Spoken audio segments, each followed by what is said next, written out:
Hello guys, thank you very much for joining in. I'm back with one of my new video where I'm going to be talking about FRM level 2 and explicitly out of the 6 books for FRM level 2 credit risk book and how should you revise that book for your exam. Okay.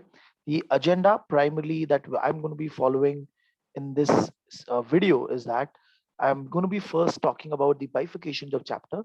Okay. In this book, you cannot just read from the start to end because there are certain connected chapters which I feel that can be done first, and there are certain difficult chapters which are related to modeling can be done at the end. So when we talk about bifurcation and the order of revision, I'll try to cover that in these two sections. Okay, how should you go about preparing for that book? Then I'll be also talking about the important concepts for individual chapters within the book. I have also done the similar things for the other books. You can refer to my videos on YouTube on those chapters, on those books also.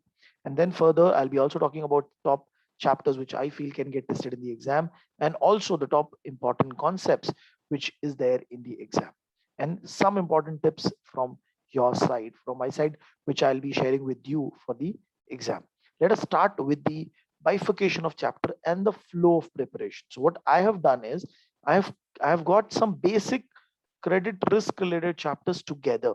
Okay, which is easy to read. It's slightly connected to your FRM level 1.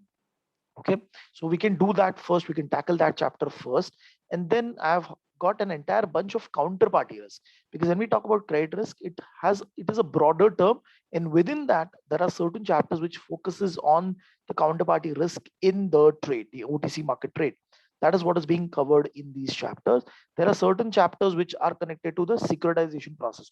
In level 1 we talked about mortgage and mortgage backed security. We talked about the securitization basic process. Over here we are going to be talking about those concepts again, but in detail with a case study, understanding the risk of the tranches and how exactly the probability of default and the correlation impacts your securitization process. Okay, that is going to be there. And last is basically the chapters related to modeling of credit risk. Now for the exam, these chapters, when you're looking at this book, these chapter has to be dealt at the end because they are slightly calculation driven. Calculation in the sense they are more technical in nature, they're more model driven question chapters, and there are certain content which as a normal student you would not be able to understand. Hence you should do it at the end. On try to focus that if you're good in all of these first 3 buckets, then also you should be able to clear the exam in a proper way. Okay, so your first priority has to be you should complete these 3 buckets chapter properly, and then you should go towards the credit risk modeling related chapter. We'll be talking about the chapters which come in these buckets in detail now. The first bucket, which I talked about, the credit risk basic chapters. So the first 3 chapters from the book directly comes over there. Credit decision. Okay, as a concept, this chapter is very basic. It talks about how a credit decision is primarily taken for a company or from an individual perspective. Okay, that is one part. The credit analyst chapter. Okay, that is a slightly a job description driven chapter. If you become a credit analyst, what also things you're supposed to do, and when you become a credit analyst for a bank or for credit rating agencies, how your roles will differ. So that all of that has been discussed in that chapter. Capital structure and bank is connected to your expected loss, unexpected loss concept. In your level 1, they have taken this one step ahead, connecting it back to the regulatory requirement. And the last point, last chapter over here, which is credit scoring and retail credit part, this is again connected to your first chapter, which is credit decision in some way.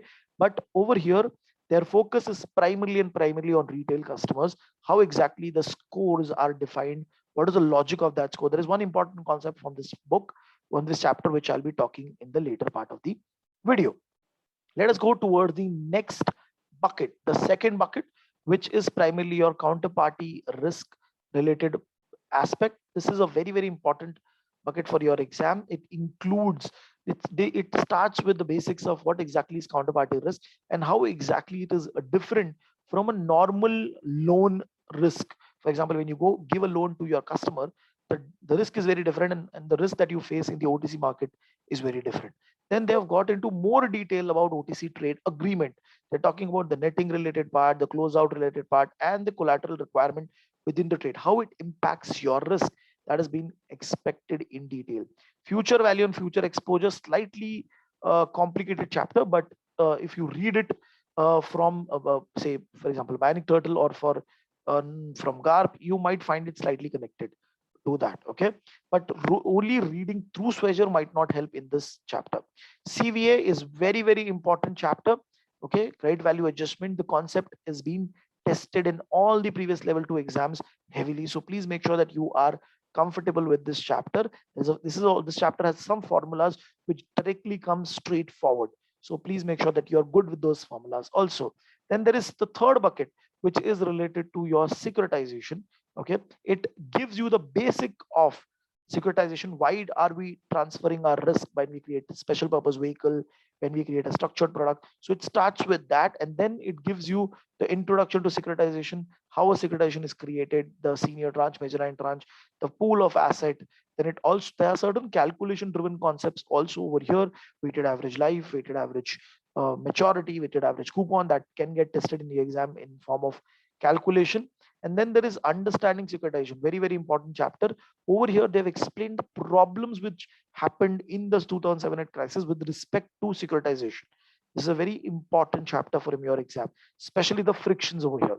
Then there is one chapter which is structured credit risk, which is not in the same order primarily, but it is there in the at the middle of the book, which is connected to securitization. Hence I have added it over here: structured credit risk. In this chapter is also very important for your exam perspective, because this chapter, they focus more on making you understand that when you create a pool of asset, okay, and you are creating a structured product on it, how the probability of default of that pool, or how the default correlation of that pool is going to impact that product.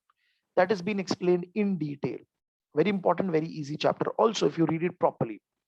The last bucket, which I explicitly mentioned, related to your credit risk modeling. Okay, now in this rating assignment methodology, you should not pick up at the start. If possible, read it 1 month before the exam. Okay, credit risk derivative and spread, they are slightly easy because they're more concept driven chapters. Okay, which can be done from this bucket. But the portfolio related portfolio credit risk and your rating assignment methodology, both of these chapter, my suggestion would be that you should do it at the end. Don't take any pressure for these two chapters, because they're more and more into the understanding related concept, or primarily something related to modeling, specifically the rating assignment methodology chapter, which it talks about how a rating agency is using models to take decisions. Okay, and there is one more standalone chapter which is related to stress testing, which should be done once you're done with all the chapters from this book. Okay, so my suggestion, please make sure that first 3 buckets you're very good, and then you come to this 4th bucket of your chapter. Let me take you towards the important concept for each chapter now for the credit risk book. Okay, so let us start with the first chapter, the credit decision. Okay, in this entire part, this section, the learning objective, which gives you the basic idea of loss given default, probability of default, recovery rate, has to be covered in detail. Okay, and there is also a concept which is a learning objective, which focuses on what is how a bank failure and bank being insolvent, how these two things are different, and this has been tested in your previous exam. Okay, credit analyst, it's more theory. You will have to read the chapter 2 or 3 times. Okay, in this chapter there's a very small learning objective which focuses on camel, which is a model used to evaluate banks. Then there is capital structure in bank, important for the exam perspective, primarily because it is connected to your level 1. Also, the calculation of expected and unexpected loss, they are tested generally in your exam perspective. And also the concept of economic capital. Okay, so mark this entire chapter as star and refer to this chapter properly for the exam. Let me take you towards the next section, rating assignment methodology. Okay, in this entire chapter, they are focused more on the Merton based model chapter, which is also there in the other credit risk and credit derivative chapter. Also, they're going to compare it with the Merton model and how exactly the distance of default. These things are slightly important from this chapter. I have highlighted few more important learning objectives, especially the LDA. This might not get tested in the exam, but you should just read it out properly. The next chapter, which is your credit risk and credit derivative, important chapter primarily because of the Merton model and the slight variations of the Merton model, that you should understand that variation comes with respect to senior and subordinate debt that has been added in the model. So that is important for your exam perspective. If I take you toward the spread risk and default intensity model, okay, now in this chapter you can expect a calculation driven questions coming from the exam, especially for your spread 01. It is similar to your DV01, okay, but over here spread 01 related to concept and your calculation can come in your exam. Further, your hazard rate, very very important, because this has been tested in the previous chapters, previous exams also. So please make sure that the hazard rate calculation, the logic is clear to you before you go for the exam. Portfolio credit risk related chapter. In this chapter, primarily the impact of correlation on your credit risk is also being explained in detail, and the effect of granularity. You should mark it a star, and you should focus on reading these learning objectives for the exam. Let me take you towards structured credit risk. Like I said, this is connected to your securitization process. And in this learning objective, which talks about the three-tier securitization process, in the previous exams, they have been asking a case study related to this concept. So market is star, very important for the exam. And how exactly, this next learning objective is also very, very important. How exactly default probability and default correlation impacts the risk of the securitization. Then we move towards the counterparty risk. This is the start of the counterparty risk series. Okay, it is more important from this entire chapter. This the concept which are easy to understand, but the very very important part is this XVA concept. This can get tested in theory in your exam. So please make sure that you're very well versed with this concept. Netting, closeout, and related aspect. Okay, this is again theory driven chapter. How exactly you can terminate or close out the entire trade, that mechanism is important for your exam. So please make sure that you learn this learning objective properly. Margin, collateral, and settlement, again specifically focusing on the documentation of the OTC agreement, the ISDA master agreement part, in which you also explicitly mention about one-way CSA. Very very important. What is CSA? How exactly CSA can impact the risk, and how collateral can reduce the risk of the trade is explained properly in the concept. So that is what you should remember for the exam from this chapter: margin, collateral, and settlement. Let me take you toward the next chapter, which is future value and exposure. Slightly, like I said, slightly complicated chapter for the exam, but in this chapter also there are different products they have walked you through, but out of that there is this remargining period, threshold, and minimum transfer amount. Very very important, because they can get tested in understanding base. And how, because based on this threshold level, based on the MTA level, your collateral payment depends upon. Okay, so that has been explained in your detail. There is also one more important concept with them from this chapter, which focuses on how a VAR and your credit exposure is somewhat similar, and what all things differentiate it. So that concept you should focus on for your preparation. The next chapter is CVA. Very very important chapter. Mark this chapter as double star. Please make sure that your formulas, your calculation, everything is clear, especially the BCVA, spread, and the calculation related to CVA. Okay, marginal CVA, everything is important from this chapter. You can focus on the entire chapter as a whole and read and go through the concept properly. Next is evaluation of stress testing and counterparty. Over here it's more theoretical, this chapter is, but again, like we have already seen in level 1, the stressed VAR and stressed expected shortfall. Similarly, you can also talk about, which is slightly important for the exam, is the stressed CVA. The next chapter is your credit scoring and the retail credit risk part. Out of this, in this entire chapter, there's a concept or discussion on the cumulative accuracy profile. This is very important. You need to understand this concept properly, and the accuracy ratio part should be very, very clear to you for the exam perspective. The next chapter, credit transfer market. Out in this entire part, they have given you examples of a lot of products which can help you to transfer the risk. Okay, so out of that you have the asset backed credit linked note, very very important, and the total return swap, important for your exam. Introduction to securitization. Okay, and there are certain concepts which are related to your FRM level 1, like the CPR SMM part.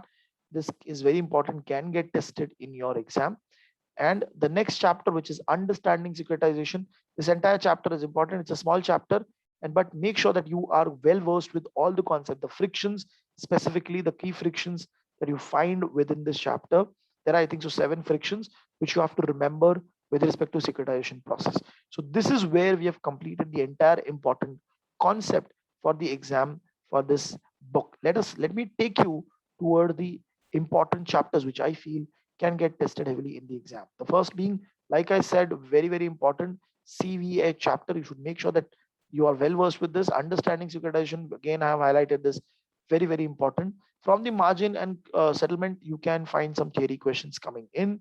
Structured credit risk is also important, especially the PD and the default correlation part. Should be clear about that. Spread risk and default intensity, I find that hazard rate related questions can come in your exam. And also the capital structure in bank, expected loss, unexpected loss related questions can come in your exam.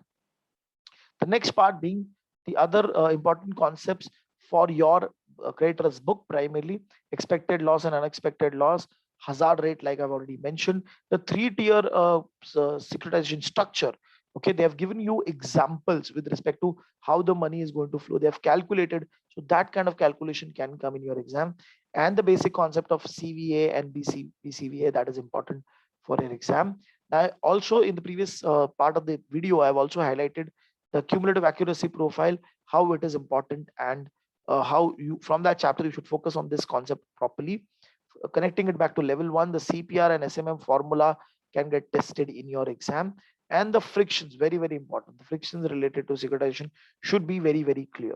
So these were the few important concepts which I felt can get tested in your exam related to your creditors book. Some quick tips from my end that you should focus from this chapter. This is very lengthy.